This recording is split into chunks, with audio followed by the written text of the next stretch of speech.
Ayer, pues se confirmó a Amy Coney Barrett como juez del Tribunal Supremo, de la Corte Suprema de los Estados Unidos, con la designación de esta mujer, que es una mujer practicante católica. ¿Escuchó bien? Una juez practicante católica con 7 hijos. Oiga bien, 7 hijos. Atención, mujeres. Atención a aquellas que, según doña Simone de Beauvoir, en su obra Le Deuxième Sexe, calificó el embarazo como un mecanismo de opresión del hombre contra la mujer. Qué cosa más absurda esta. Es un privilegio ser madre. Es una bienaventuranza ser madre.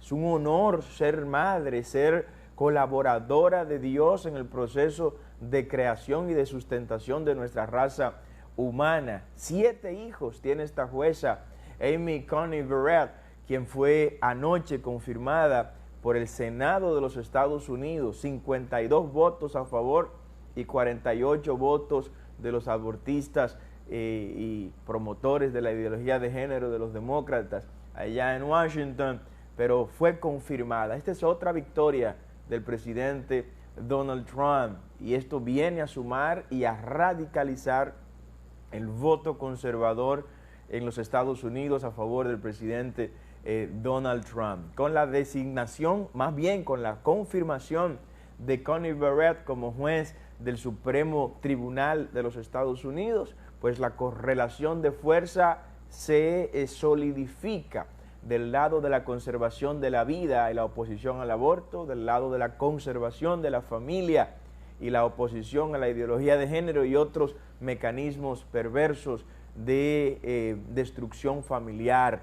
Se pone de un lado el Supremo Tribunal norteamericano en lo que respecta a la legalización de las drogas, no legalización de las drogas. Ya en el Tribunal Supremo son temas que, según el perfil de 6 de los jueces que integran ese Tribunal Supremo, pues esta agenda tendrá que moverse de manera más acelerada para poder colarse en el Tribunal Supremo de los Estados Unidos. Los demócratas, los liberales tienen allá a tres jueces en el Tribunal Supremo, que son los que van a estar votando a favor del aborto y todo esas prácticas deleznables. Y 6 de los miembros del Tribunal Supremo, ahora con la confirmación de Amy Coney Barrett como juez del Tribunal Supremo, pues viene a poner las cosas claras. Donald Trump tiene evidentemente una serie de puntos favorables que de una u otra manera podrá exhibir y está exhibiendo en esta campaña electoral. Yo quiero que usted sepa que antes de la pandemia la tasa de desempleo en Estados Unidos estaba por debajo de un 3%. ¿Usted escuchó eso? La tasa de desempleo en Estados Unidos estaba por debajo de un 3% antes de la pandemia provocada por la circulación del virus chino, del COVID-19, ¿no? Entonces la pandemia viene, bueno, la pandemia ha desorganizado todo, ha desorganizado la vida, ha destruido matrimonios, ha destruido economías. Aquí nada más en el país hay 1.300.000 dominicanos que no tienen ingresos y que sí lo tenían antes de la pandemia. Ahora, ¿qué logro fue ese? Bueno, Barack Obama dejó el desempleo en un 9% cuando se fue. Sí, con todo y su premio Nobel, Barack Obama, el alfil de George Soros, dejó la tasa de desempleo en Estados Unidos a un 9%. Donald Trump, antes de la pandemia, la tenía en un 3%. ¿Sabe qué es un 3% de desempleo? Aquí, antes de la pandemia, teníamos 20 años con un 14% inamovible. Oiga bien, vino Hipólito, vino Leonel de nuevo, vino Danilo. Y con todos esos gobiernos, no se movió un solo punto el desempleo hacia abajo, 14% la tasa de desempleo. Y después están preguntando que por qué la delincuencia, que por qué los atracos, que por qué la violencia. No estamos justificando nada de eso. Pero mire, compadre, un joven, un hombre con una niña recién nacida y que no tenga leche, y que vea el supermercado lleno de leche. Mire, hay que tener mucha fortaleza espiritual para ver a su hijo morir sabiendo que hay un lugar que está lleno de leche y que porque usted no tiene un empleo, usted no va a ir a buscar la leche de sus hijos. No estoy justificando el atraco ni el robo, nunca lo voy a hacer. Pero le pido a Dios que no me someta nunca a ese tipo de situaciones. 20 años en República Dominicana, con gobierno de gente que habla bonito, que conceptualiza muy bien, con otros que eran chabacanos y que hablaban del boroneo y todo lo demás, con otros que hasta economistas eran, el mismo 14%, 20 años de desempleo. En Estados Unidos, un presidente que el establishment, el deep state, el estado profundo, lo tipifica a través de sus cajas de resonancias acústicas, llamadas medios de comunicación. En ese caso, lo acusaban y lo tipificaban como una persona sin preparación para dirigir Estados Unidos. Bueno, redujo la tasa de desempleo, que no lo pudo hacer Barack Obama, la redujo a un 3%. Según el pensamiento económico de John Maynard Keynes, el keynesianismo establece que ya eso es pleno empleo. ¿Qué es pleno empleo? Pleno empleo, según la teoría keynesiana, es un estado laboral en el cual el que no trabaja es porque no sale a buscar trabajo. Eso estaba pasando en Estados Unidos antes de la pandemia. Llame a sus familiares en Estados Unidos y pregúntele. Antes de iniciar la pandemia en Estados Unidos, solo no tenía empleo el que no salía a buscar empleo. Pero todo el que salía a buscar empleo tenía empleo. 1, 2 y hasta 3 empleos. Tenemos testimonio de gente que así lo hicieron. Entonces todo eso está ahí. Ahora viene esta otra estocada de la confirmación de la juez Amy Coney Barrett como ya titular de la Corte Suprema de los Estados Unidos. Es una mujer pro vida que va a votar en contra del aborto en todas sus manifestaciones. Es una mujer pro familia que va a votar en contra del feminismo de género, del feminismo ilógico, radical, que no es el feminismo de la primera ola, de principios del siglo pasado, finales del siglo anterior, ¿no? Donde se promovía conquista de derechos a la mujer como el derecho al trabajo, el derecho al estudiar lo que ella quisieran, el derecho al voto, el derecho a casarse con quien ella quisieran. Esos eran derechos que valía la pena conquistar y luchar por ellos. Y eran mujeres preparadas, que se formaron, que eran capaces de argumentar sus posiciones con elementos incuestionables e incontestables. Por eso alcanzaron esos logros, porque eran derechos que buscaban no destruir al hombre. Pero después de Simone de Beauvoir para acá, lo que se trata es de hacer del hombre el enemigo de la mujer. Así que felicitamos a Estados Unidos. Y el mundo ve esto. El mundo ve esto. El mundo ve que no es verdad que para usted crecer, mujer, usted tiene que ser estéril. Que no es verdad que para usted posicionarse en la sociedad, usted tiene que alejarse de la maternidad. Que no es verdad. 7 hijos tiene esta mujer. Es el juez más joven que llega a la Corte Suprema de los Estados Unidos. Oiga bien, la persona más joven, 48 años creo que tiene, Amy Coney Barrett, y 7 hijos, con un matrimonio que funciona, una practicante cristiana de la comunidad católica. ¿Qué más quieren? ¿Qué más demostración quieren los que promueven la ideología de género y toda esta corriente que quiere que las mujeres ahora no paran? ¿Qué quiere que las mujeres no paran? Que el no embarazarse es sinónimo de libertad. No te dejes embarazar. No te dejes embarazar. Porque si te dejas embarazar vas a estar oprimida por el macho opresor, por el hombre opresor. Eso es mentira. Eso es mentira. Esos 7 hijos de Amy Coney Barrett no han sido obstáculos para que esta mujer llegara donde ha llegado. Historia, ya es historia. Ya entra la historia de los Estados Unidos. Y espero, bueno, que todo esto de su perfil pues se defina y sea legitimado en el curso de en el desempeño de sus funciones. Una razón más para invitar a los dominicanos que votan en Estados Unidos a que voten por Donald Trump. Yo no tengo miedo de decirlo. Tiene sus defectos, sus errores, pero no tengo miedo de decirlo. Yo no me agacho yo no me escondo, yo digo las cosas en las que creo, como decía Aristóteles. El que no tiene el valor para defender las ideas en las que cree, decía Aristóteles, o no sirve él o no sirven sus ideas. ¿Y nosotros defendemos eso? Creo que sí. Creo que desde el punto de vista económico, Trump ha sido de mucho beneficio para Estados Unidos. Creo que desde el punto de vista de los valores y los principios judeocristianos, Trump ha sido de mucho beneficio para los Estados Unidos. Donald Trump ha valorado a sus socios históricos, a sus aliados históricos. Sí, ¿qué fue lo primero que hizo?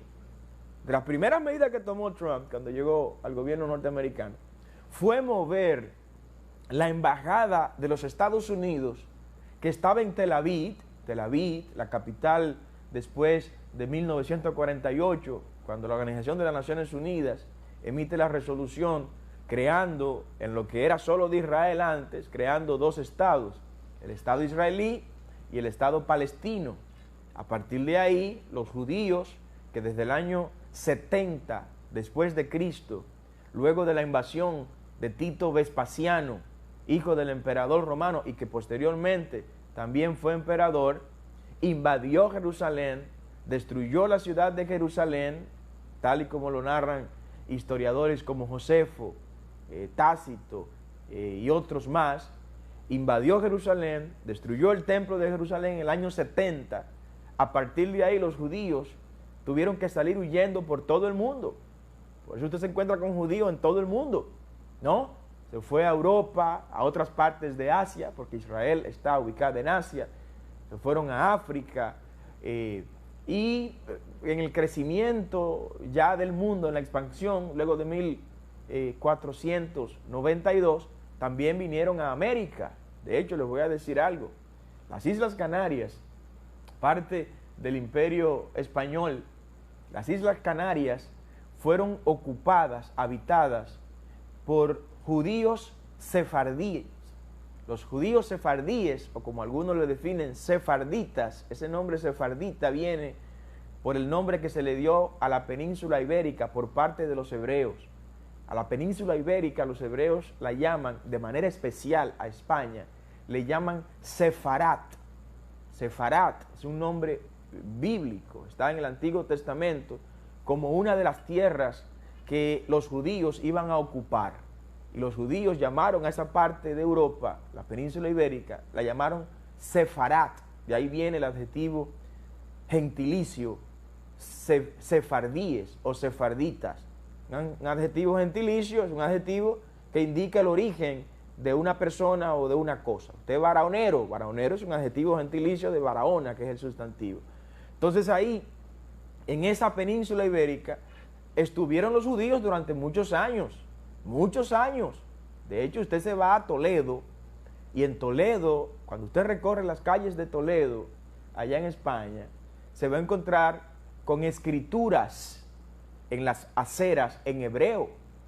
Y va a encontrar muchos nombres de comunidades judías y asentamientos judíos muy importantes, ¿no? Entonces, cuando vino la contrarreforma en el reino de la monarca Isabel inició la contrarreforma en España para tratar de contener el crecimiento de los protestantes y fortalecer la Iglesia Católica. Eso le dio cierto respiro también a la Iglesia Católica en el tiempo de la reina Isabel. Una de las cosas que hizo esta reina fue perseguir a los judíos. Y los judíos tuvieron que salir huyendo del territorio continental europeo, de la península ibérica, a las Islas Canarias.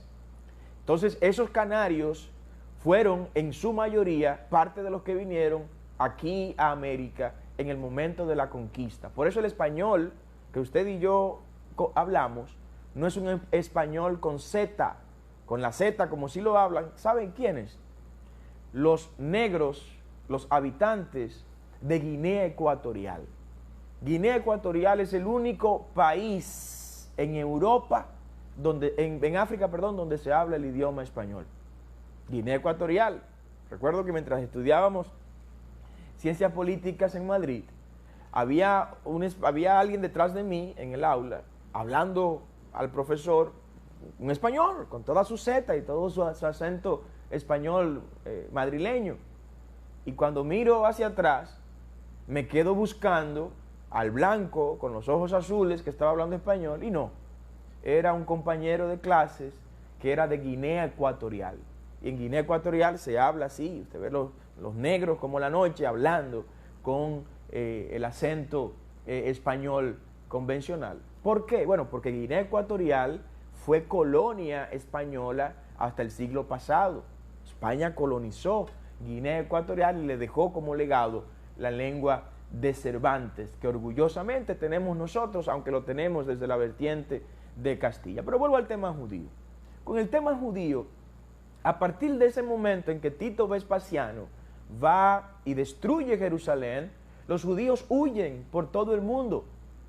Y es en el año 1948 cuando el movimiento sionista iniciado por Theodor Herzl, anoten ese nombre, investiguen de Theodor Herzl. Theodor Herzl, que fue el pionero en la diáspora judía de iniciar la conformación de un Estado sionista. Sionista no es como los enemigos del judeocristianismo han querido pintar. Sionismo no es un adjetivo peyorativo negativo de ninguna manera. Sionista es que viene del sionismo, y sionismo viene de Sión. Sión es en la Biblia el monte de Dios, la sala de la habitación de Dios. No es nada negativo, pasa que no leen, y como no leen, pues tienen que creer todo lo que un cualquiera diga por ahí. Por eso hay que leer, para que no nos tomen el pelo. Entonces Theodor Herzl, que dicho sea de paso, Dreyfus, sí, ese Dreyfus que fue injustamente asesinado en un momento allá en Francia, dice Émile Zola en su obra J'accuse. En esta obra, Yo acuso, defiende a Dreyfus, porque Dreyfus era también simpatizante de una u otra manera de la teoría y el pensamiento de Theodor Herzl, que propugnaban por la creación de un Estado judío. Me refiero a Alfred Dreyfus, que fue injustamente asesinado y que luego este gran periodista Émile Zola defendió en su obra J'accuse. De lo que estamos hablando acá es que Donald Trump, como forma de reconocer el apoyo histórico que Israel le ha dado a los Estados Unidos y viceversa, lo primero que hizo fue reconocer a Jerusalén como la capital de Israel. Y desde que llegó al gobierno Donald Trump, sacó la embajada de Estados Unidos que estaba en Tel Aviv y la mandó para Jerusalén. ¿Qué significa esto? ¿Qué significado tiene esto? Bueno, según la Convención de Ginebra, que es la que habla y regula las relaciones diplomáticas entre los estados, establece que la embajada de un determinado país en otro país debe estar ubicado en la capital política de ese país.